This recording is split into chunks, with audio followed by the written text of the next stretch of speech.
Hello and welcome to all our viewers in Nigeria and around the world to News Cycle on Global Television. Coming to you live from the nation's capital, Abuja, I am Uyi Agumofwegwe. A quick reminder to our viewers that Global Television is on DSTV channel 365 and free to air all night concert. As part of activities to mark Nigeria's 64th independence anniversary, President Bola Tinubu has joined other Muslim faithful for a special Jumat prayer at the National Mosque in Abuja. According to a statement, the prayer is part of the activities to mark Nigeria's 64th independence anniversary celebrations. President Bola Tinubu has hosted Edo State Governor-elect Senator Monday Okpebholo at the presidential villa in Abuja. Okpebholo was accompanied by Chairman of the ruling All Progressives Congress, Dr. Abdullahi Umar Ganduje, and some of the governors elected on the platform of the party. Only God can confer power. Man can make all the effort. If God chooses not to crown it, it will be in vain. So politicians campaign in vain unless God campaign for you. And I think that is our case. And I am excited not to live for the fact that we have reclaimed Edo State, almost in the same manner that we reclaimed it for PDP in 2007, before Obaseki took it away back from us. My joy is the fact that Edo people will now have a governor that they can hug, they can touch, they can feel, and a governor that will open the doors. Among the governors on the entourage were the chairman of Progressive Governors Forum and Imo State Governor Hope Uzodinma, Senator representing Edo North Senatorial District Adams Oshomole, and the Deputy Governor of Edo State Philip Shaibu, among others.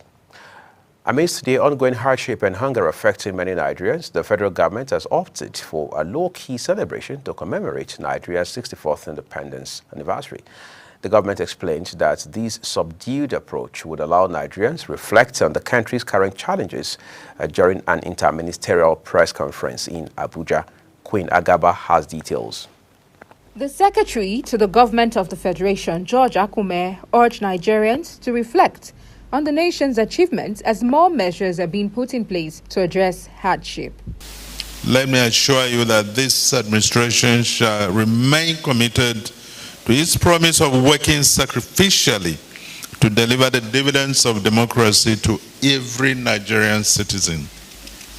Speaking on the efforts of the federal government in addressing economic hardship in the country, the Minister of Information and National Orientation, Mohammed Idris, noted that the federal government has made significant strides in assisting the vulnerable, including providing student and business loans, as well as introducing CNG buses to alleviate transport costs. Other ministers also highlighted key achievements in their various ministries, particularly in fuel supply, food security, and transportation.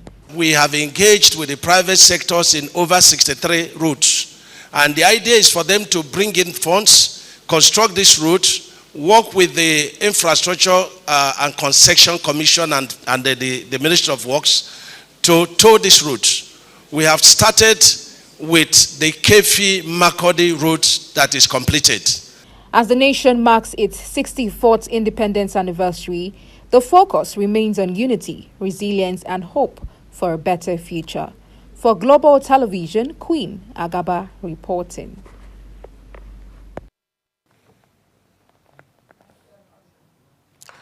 7 months after it began negotiations that ended with 70,000 naira at the new minimum wage, the federal government has begun payment of the new salary and income's consequential adjustments to public servants across all levels of the federal civil service. This means over 1.2 million civil servants on the payroll of the federal government will be paid the newly approved minimum wage in September. The media office of former governor of Kogi State, Yahaya Bello, has accused the Economic and Financial Crimes Commission, EFCC, of engaging in politically motivated hatchet job against the ex-governor, calling on President Bola Tinubu to wade into the confrontation to ensure impartial fight against corruption. The office alleged that recent actions by the anti-graft agency were driven by an undisclosed personal and political interest rather than a genuine fight against corruption. The federal government of Nigeria has announced plans to reduce transportation fares by over 40% through the adoption of compressed natural gas for commercial vehicles. This initiative was unveiled during a memorandum of understanding signing ceremony held in Abuja, where key stakeholders, including the National Union of Road Transport Workers from Itakpe, Adavi, and Ajaokuta train station units, gathered to formalize the agreement. The program director of the Presidential Compressed Natural Gas Initiative, Michael Oluwagbemi, emphasized government's commitment to affordable transportation amidst rising fuel costs. The Nigeria Hydrological Services Agency has warned Nigerians about the risks of flash floods and river overflows due to ongoing heavy rains. In a statement released by the Director General, Umar Mohammed, he urged citizens to make immediate actions to mitigate the impact of potential flooding.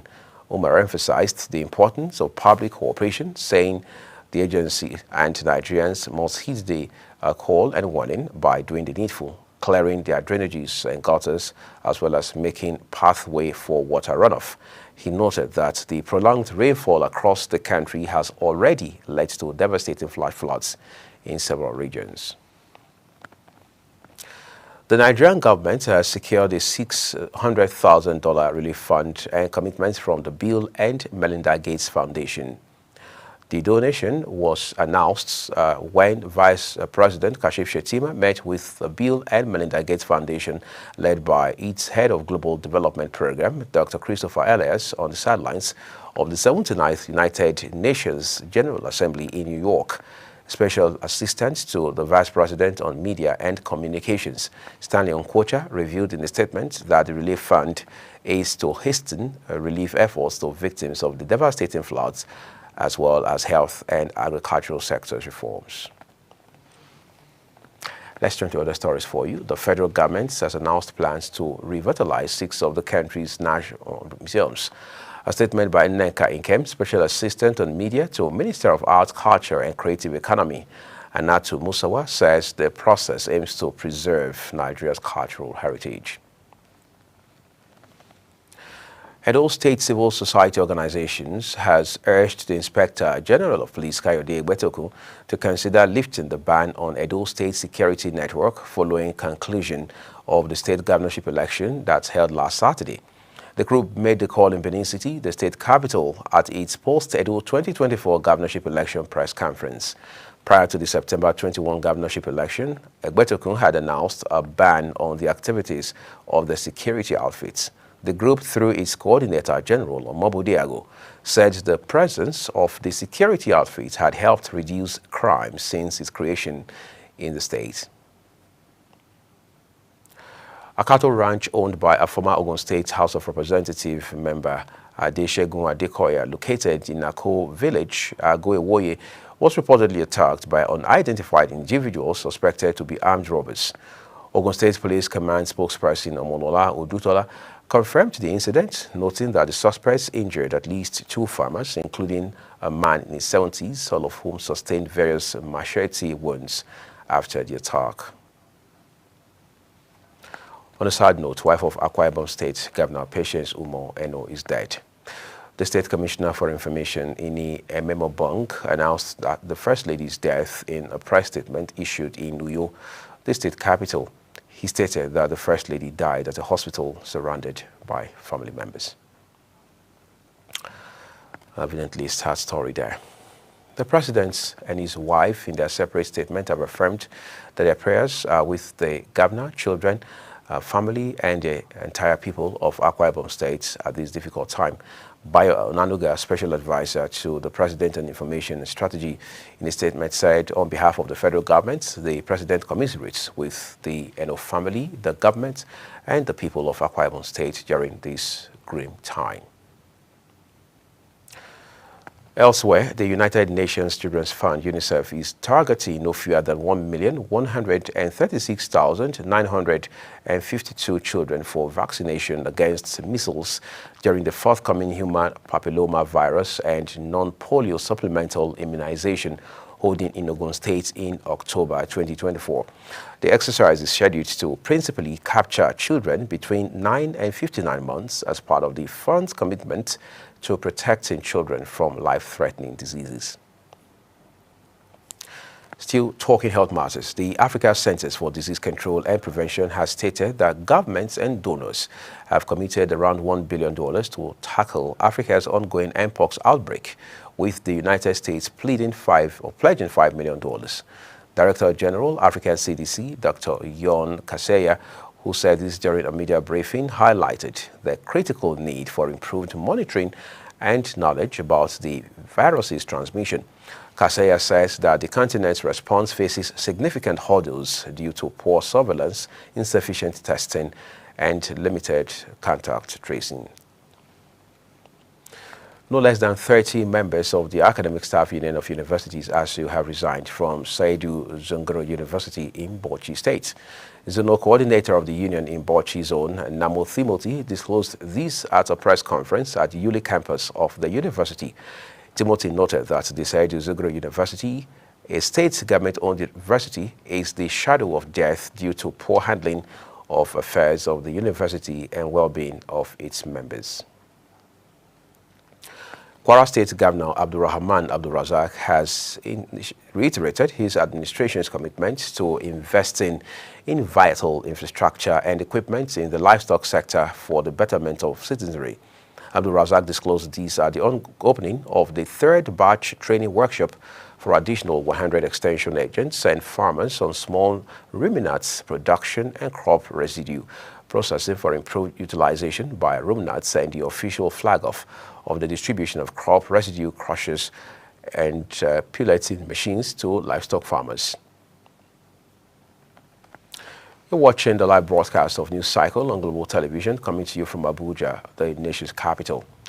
When News Cycle returns, Nigeria to slash food imports boost agricultural sufficiency. Details of these and more for you right after this break. Please stay with us.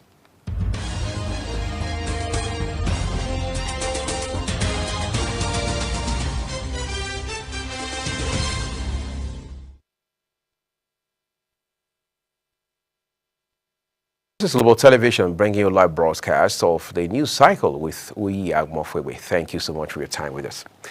And in business, data released by the Major Energies Marketers Association of Nigeria shows that the landing cost of premium motor spirit, popularly called petrol, has dropped to 981 naira per litre.